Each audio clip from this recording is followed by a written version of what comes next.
Massachusetts is recognized for 5 minutes.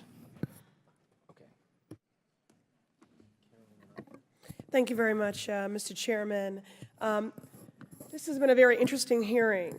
Charges of radicalism, accusations of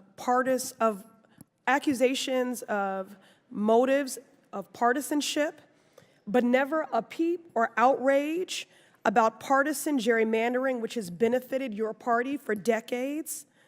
That is really convenient and rich and hypocritical.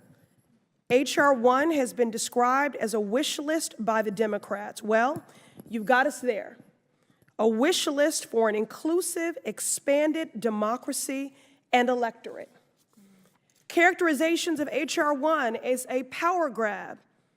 You got us again, guilty. We wouldn't have to grab back the power for the people if through policy you weren't complicit in or perpetuating the disenfranchisement and marginalization of the people, and disproportionately people of color, and disproportionately Black people. Representative John Lewis reminds us that if your vote didn't matter, they wouldn't work so hard to take it from you.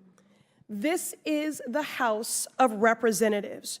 We are sent here as representatives of our districts and a greater democracy.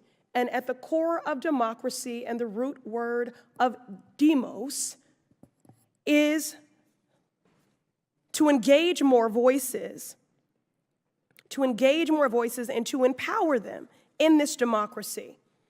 I am really at a loss for words. I am embarrassed and hurt by the dog whistles, by the vitriol and the venom in this space, and the smugness. It is stunning and unconscionable. Disappointment and outrage about a federal holiday for Election Day, early voting and mail-in voting, the rights of formerly incarcerated restored.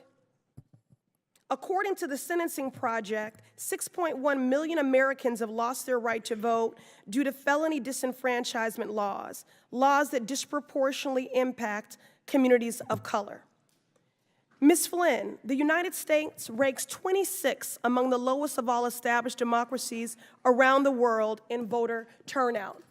Certainly belies characterizations of American exceptionalism. Could you speak to the passage of H.R. 1 and the establishment of a federal voting holiday, how this would help to broaden turnout, particularly for voters who have historically been disenfranchised? Could you also speak to how many developed countries follow this practice and how it has impacted their turnout?